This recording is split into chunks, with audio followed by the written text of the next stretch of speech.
What makes a crime echo through time? Is it the cruelty of the act, or the unsettling questions that never find an answer? Some mysteries fade with history, but others, like the story of Harriet Staunton, refuse to rest. In Victorian England, Harriet was described as delicate, trusting, perhaps too trusting. She wasn't famous or powerful, just a woman trying to build a quiet life within a society that didn't always value her voice. And yet, her life would end in tragedy, so shocking that newspapers called it one of the most extraordinary cases of cruelty ever tried in an English court. When the trial began, the nation was captivated. The story had everything: family betrayal, greed, and a young woman's slow, mysterious decline. 4 people stood accused of her murder, including her own husband. The verdict came quickly, but the truth? That was far less certain. Even after more than a century, Harriet's case continues to divide historians. Was she truly murdered in cold blood, or was she a victim of cruel assumptions, misjudged by the world around her? Because behind the courtroom drama lies something deeper, a reflection of how easily society condemns the vulnerable, how justice can twist under the weight of prejudice and pride. Tonight, we'll walk back into those dark corridors of Victorian England, through the whispers, the testimonies, and the chilling evidence to uncover what really happened to Harriet Staunton, because some crimes don't just stain history, they haunt it.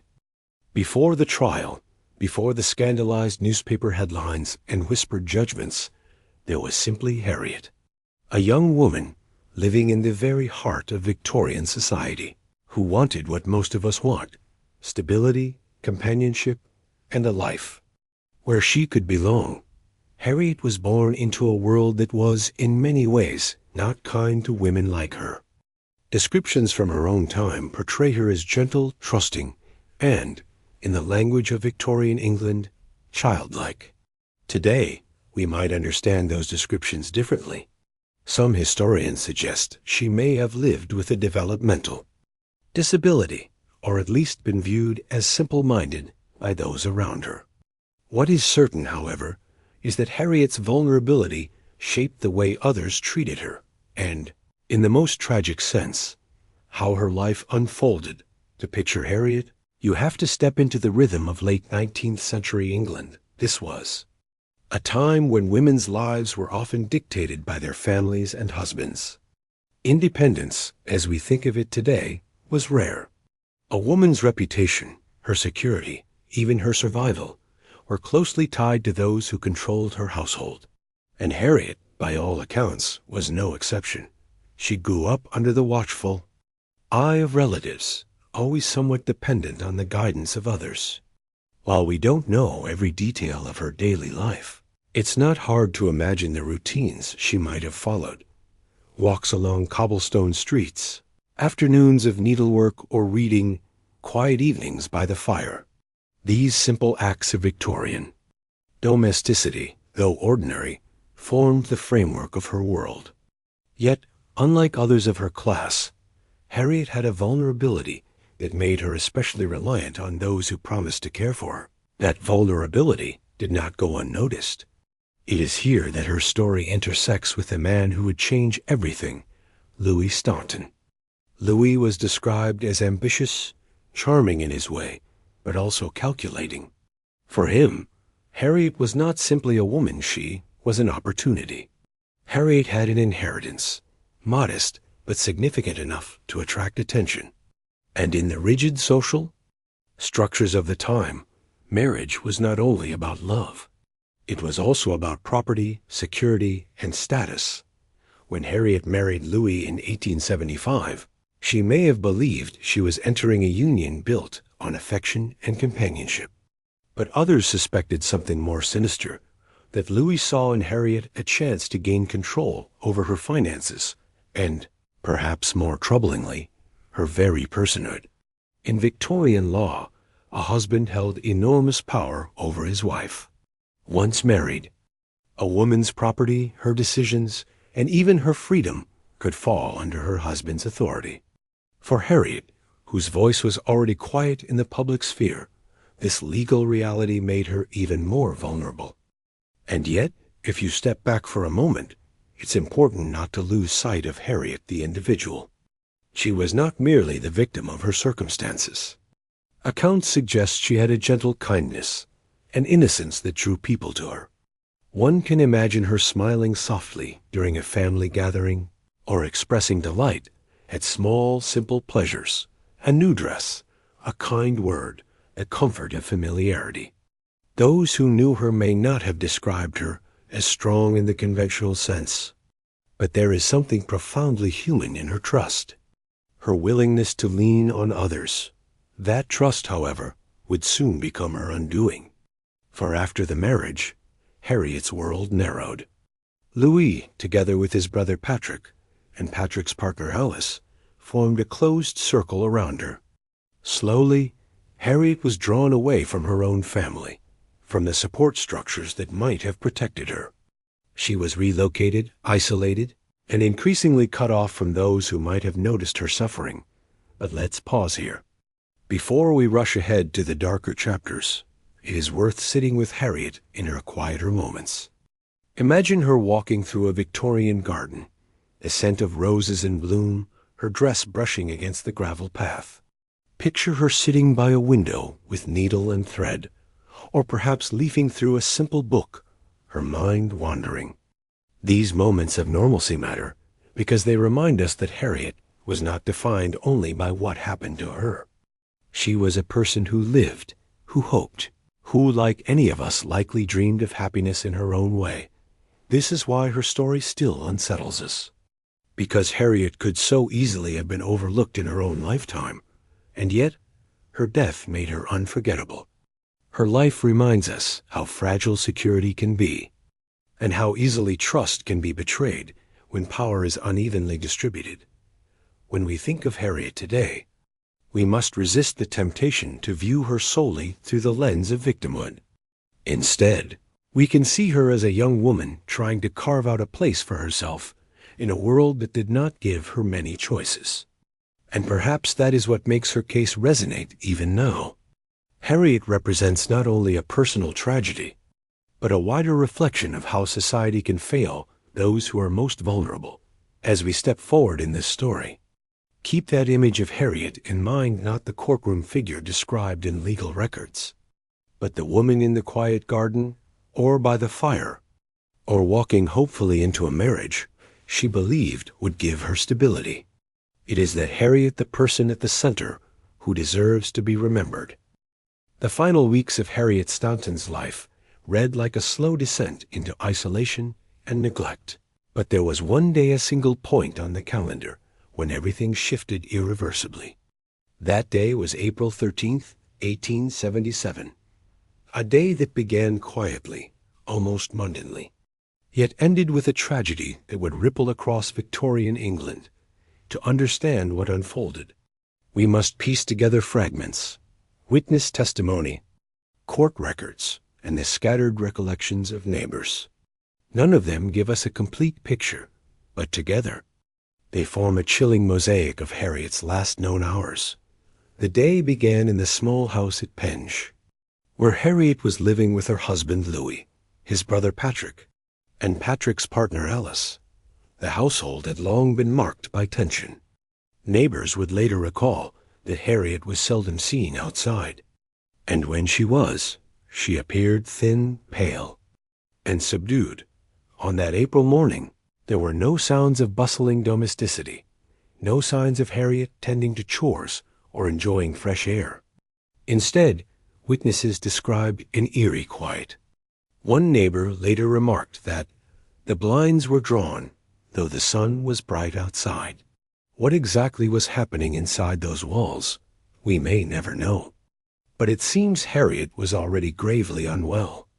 Confined to her bed and deprived of proper care around 11 a.m., Dr. Alfred Shorthouse, a local physician, was called to the Staunton residence. His testimony later revealed that he found Harriet in a shocking condition. She was emaciated, frail, and so weak she could barely speak.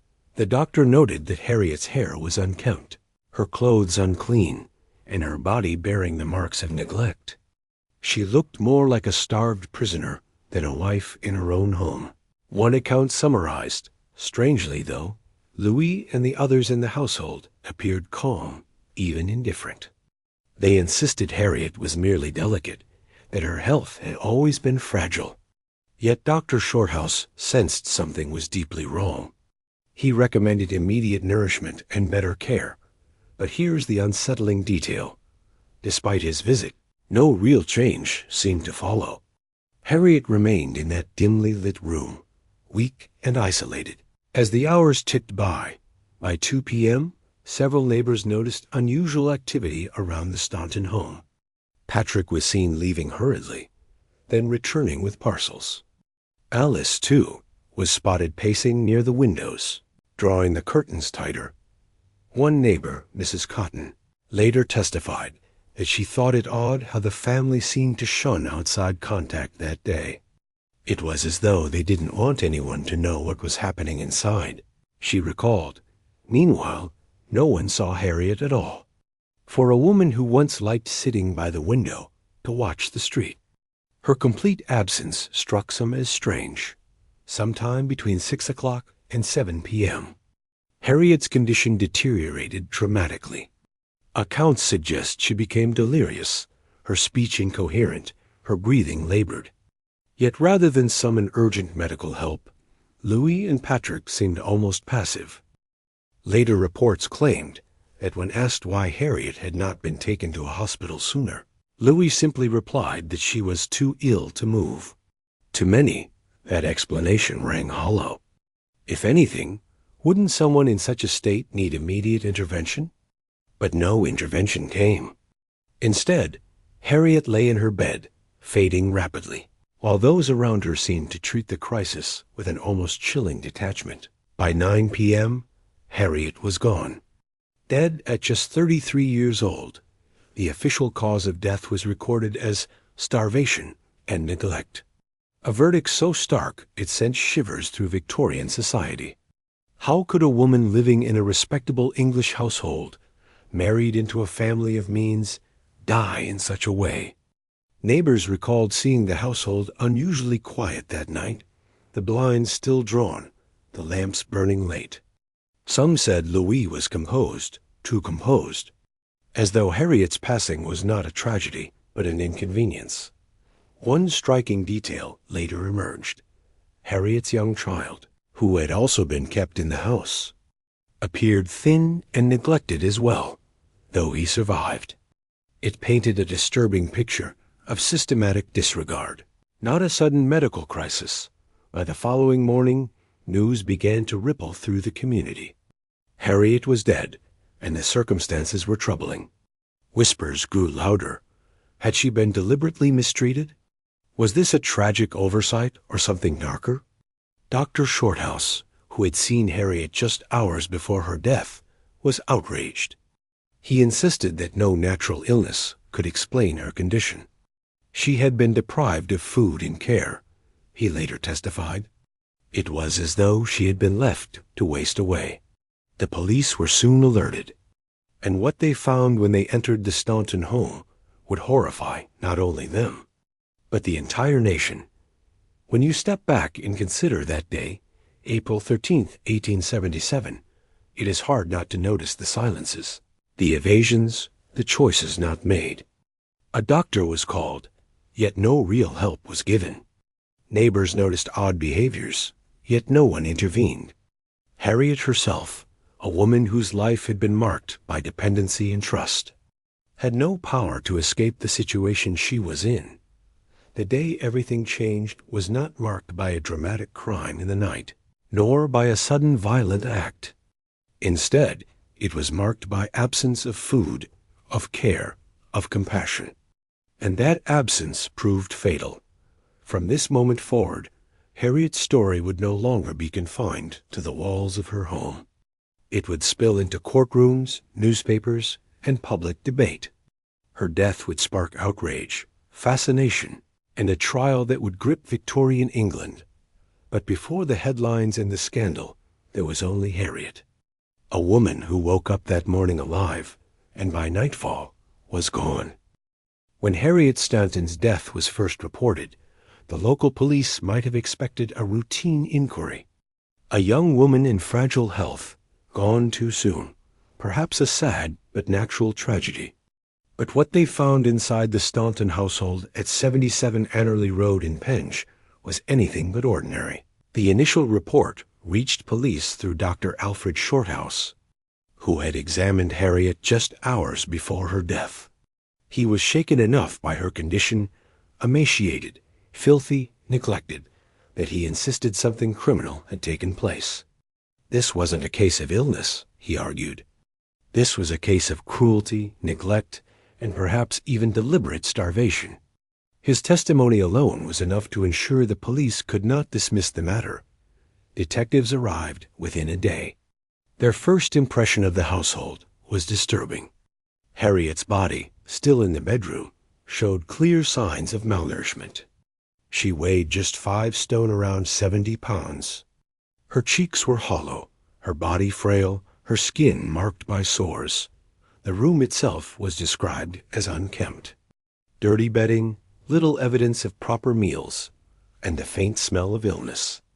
Investigators immediately questioned how a woman of respectable standing could have ended up in such degrading conditions while living with her husband and extended family. The Staunton household, however, seemed remarkably calm. Louis Staunton, Harriet's husband, appeared detached, even defensive.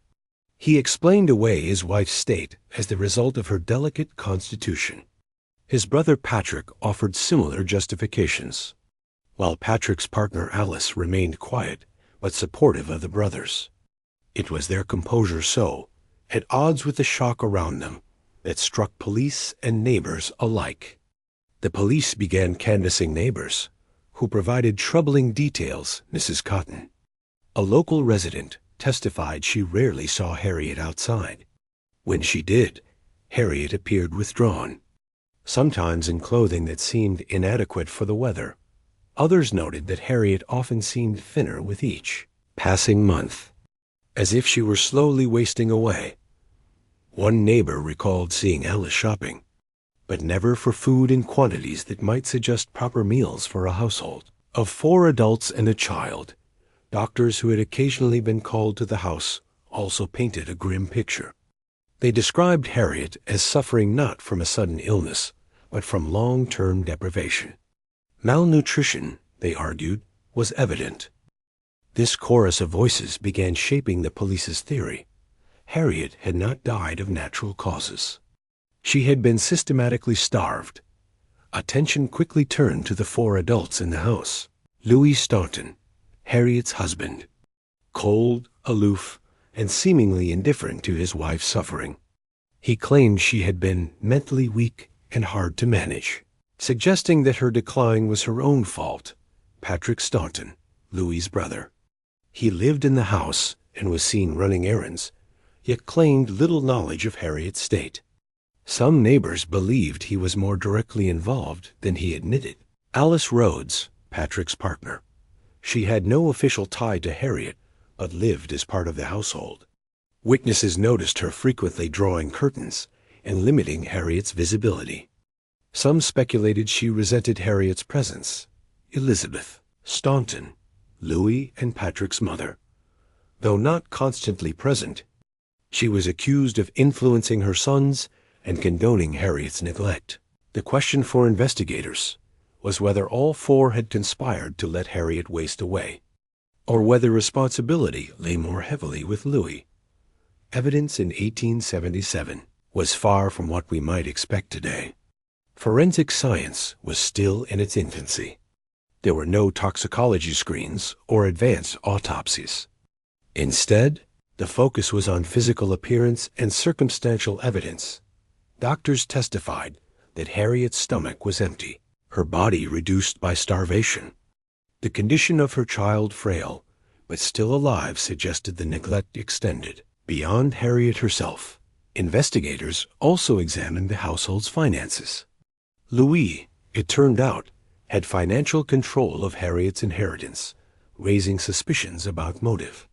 If Harriet were to die, Louis stood to maintain control over her estate without interference. The suspect's stories did not always align. Louis insisted Harriet refused food, portraying her as unstable and difficult.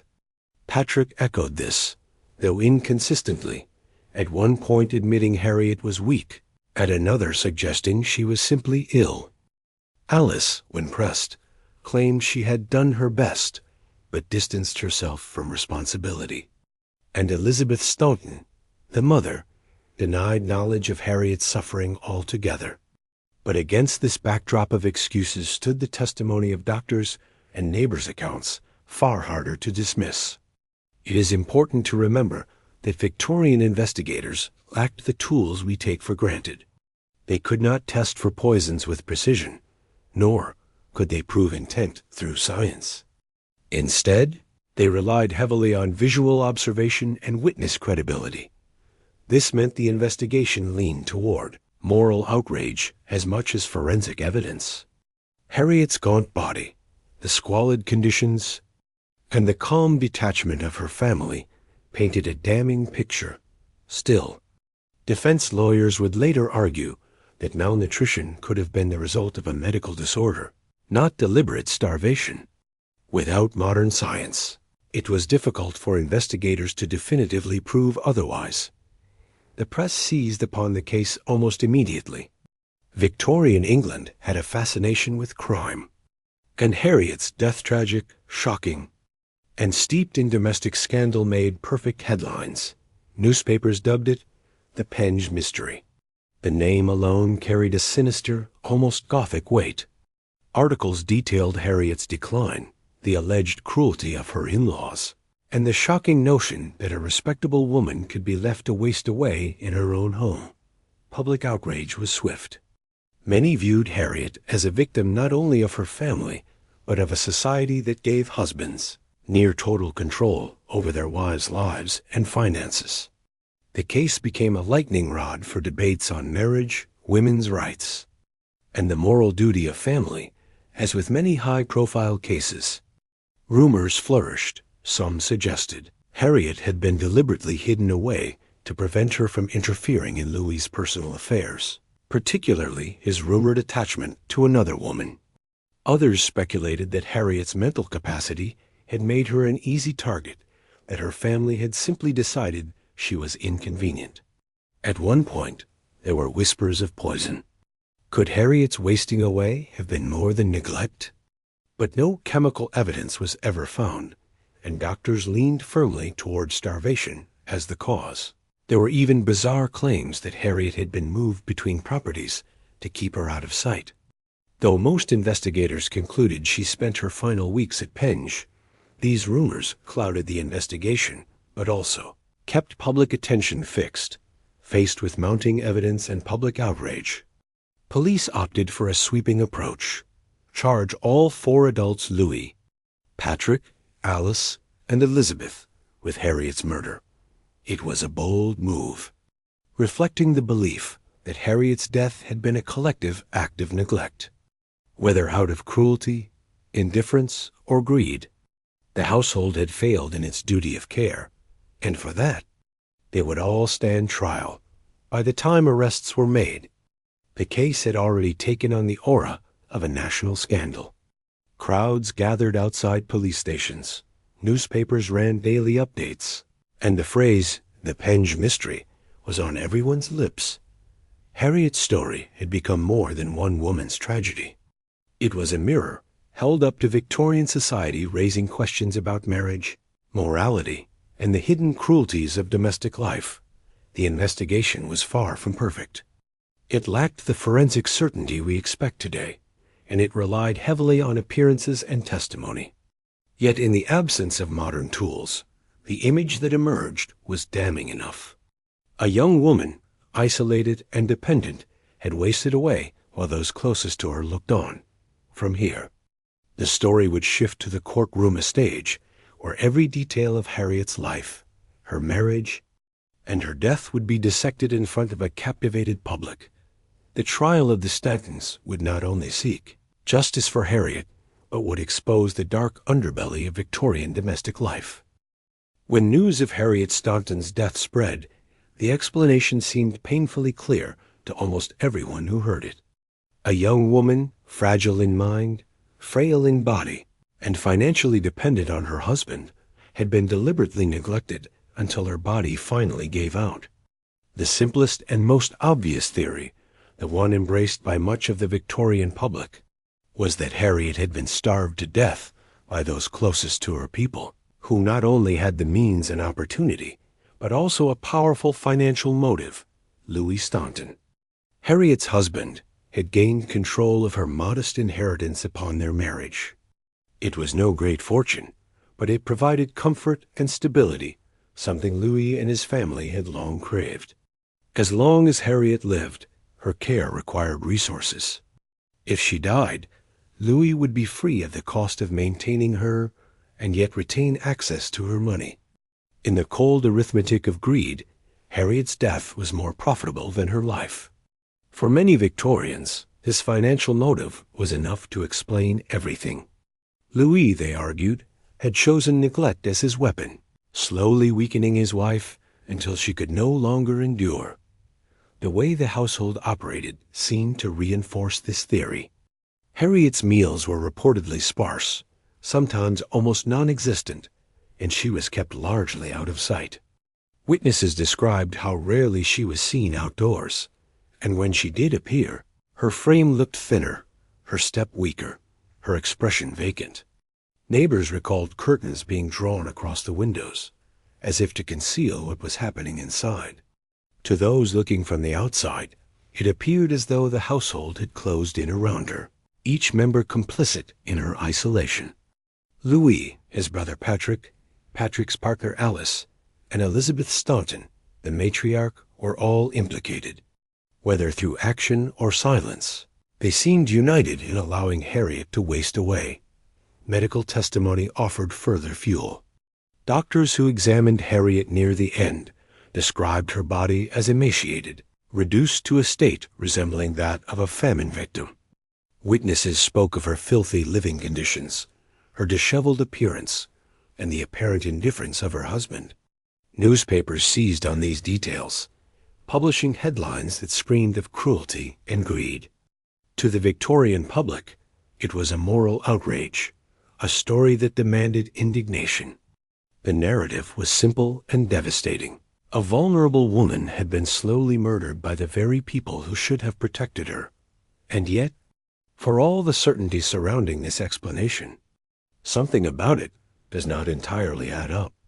If Louis truly wished to be rid of Harriet, why would he choose starvation, a method that is not only agonizingly slow, but also conspicuous? Poisoning, or even claiming an illness, would have been far quicker and far less likely to draw suspicion. Instead, Harriet's decline dragged on for months, in full view of neighbors, doctors, and acquaintances. Was this incompetence, arrogance, or evidence that the household's intentions were more complex than simple murder? There is also the question of complicity. Could 4 adults really have acted together with the same deliberate cruelty? Some have argued that it strains belief. Perhaps not all of them were equally involved. Perhaps some, like Alice Rhodes, were caught in a toxic household dynamic, swept along more by passivity than by intent. Others suggest that the Stauntons may not have deliberately plotted Harriet's death at all, but allowed disdain and neglect to consume her life piece by piece. Harriet was known to be mentally vulnerable, childlike in her thinking, and sometimes difficult to care for. It is possible that those around her grew weary of her dependence, withdrawing affection and support until she was left in near total abandonment. In this telling, the Stauntons were not cold-blooded murderers, so much as callous guardians who failed to shoulder their responsibility, but indifference can be just as deadly as malice. To the outside world, the difference scarcely mattered. What people saw was a young woman reduced to skin and bone, living in squalor, ignored by those who should have cared for her most. The optics were undeniable, and they carried a moral weight that no courtroom argument could erase. The obvious answer prevailed not only because it was logical, but because it fit the story the public already believed. Greed had triumphed over love, and cruelty had been allowed to masquerade as care. Even so, doubts remain. Was Harriet truly the victim of a calculated plan, or was her death the slow and tragic result of neglect, mismanagement, and emotional detachment? Louis Stanton's supposed financial motive was real, but the inheritance was hardly large enough to justify such a reckless and obvious path to her demise. Could he really have been so foolish as to risk his life and freedom for such a modest sum? These questions complicate the obvious answer, leaving space for alternative interpretations that, while less sensational, are no less haunting. In the end, Harriet's death looked like deliberate cruelty, and for most Victorians, that was enough. Her hollowed body, the silence of her home, and the indifference of her husband all painted a picture of starvation and neglect that seemed too clear to deny. Yet, as with many cases that linger across centuries, the reality is likely far messier than the surface suggests. The obvious answer satisfies the need for clarity, for a neat explanation of motive and means, but the deeper truth may be less certain and far more unsettling. If the most obvious explanation for Harriet Staunton's death rests on greed and cruelty, the alternative theories that circulate feel far more unsettling, precisely because they resist neat conclusions. Some suggest that Harriet's tragic end was not the result of deliberate malice, but something harder to define, something that lies at the intersection of neglect, misunderstanding, and perhaps even hidden medical causes that Victorian science was unequipped to recognize. It is important to remember that Harriet was described, even in her lifetime, as childlike and feeble-minded. These were the words used by her contemporaries, vague, imprecise, and often steeped in stigma.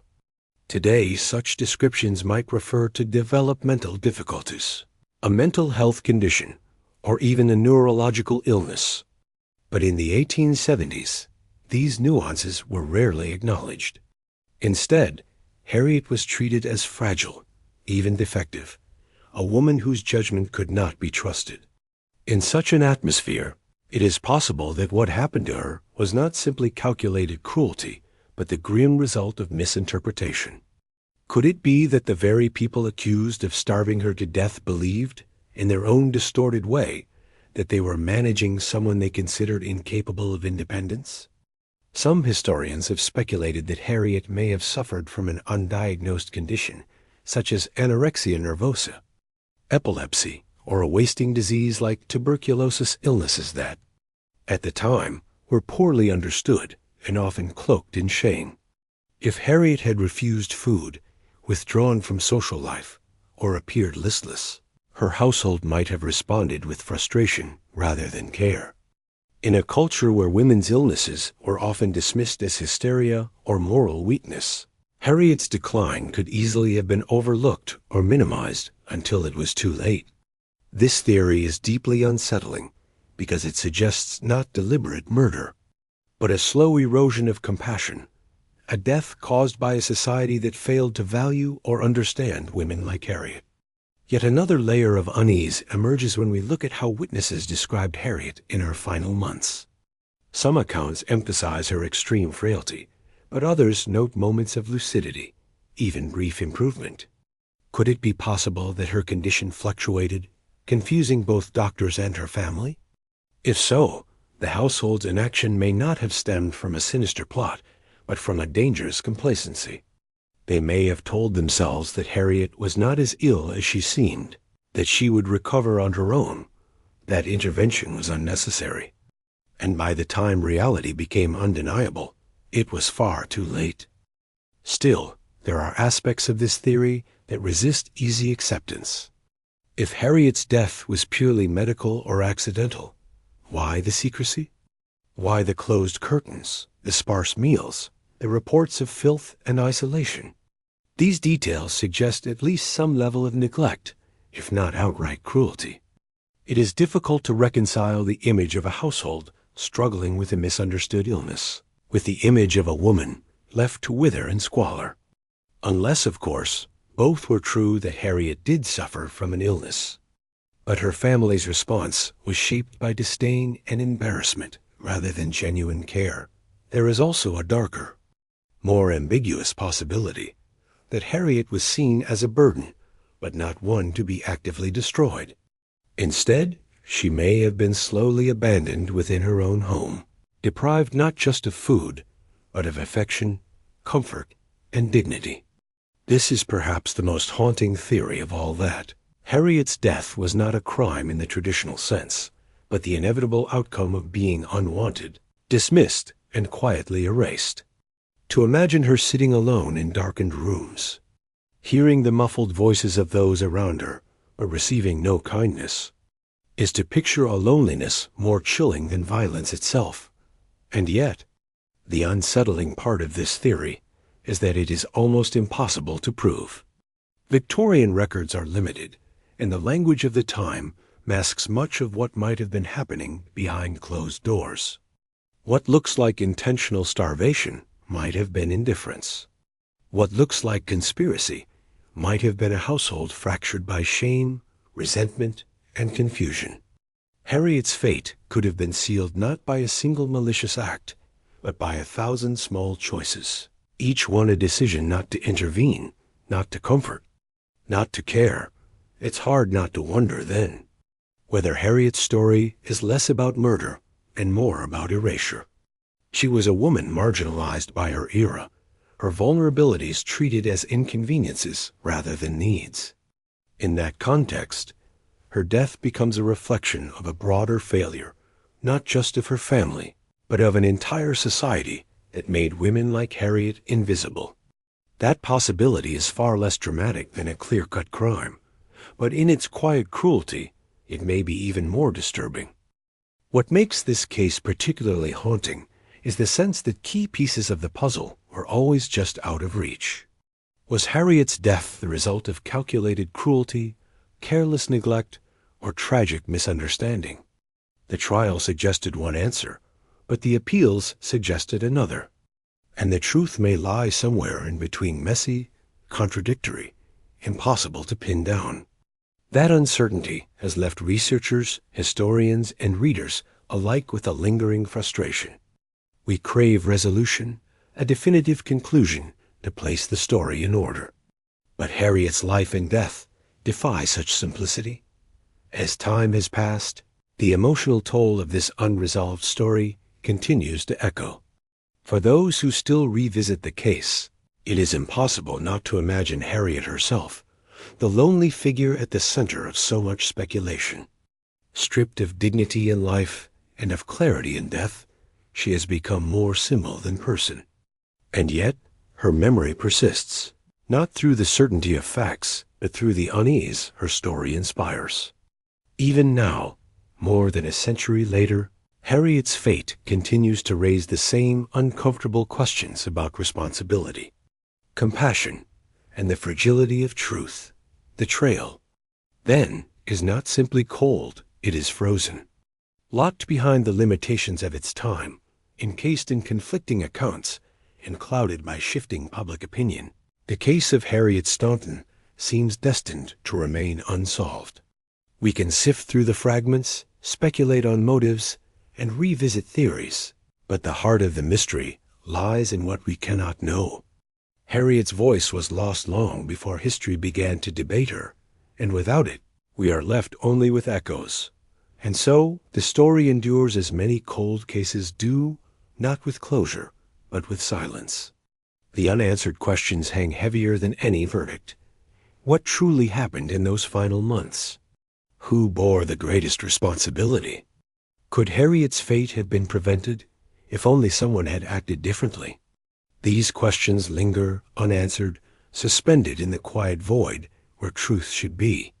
And it is in that silence that Harriet's story still lives, a reminder that some mysteries are not solved, but carried generation after generation, whispered from one retelling to the next.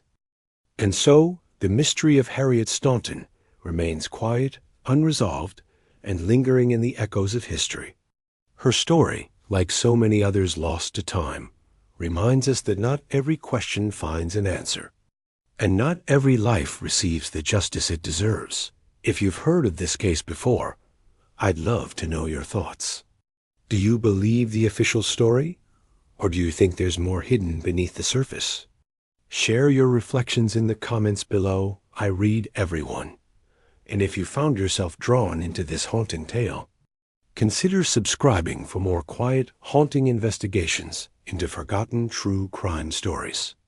Together, we'll continue to revisit the mysteries that history tried to leave behind. Thank you for watching, and for remembering Harriet with me tonight.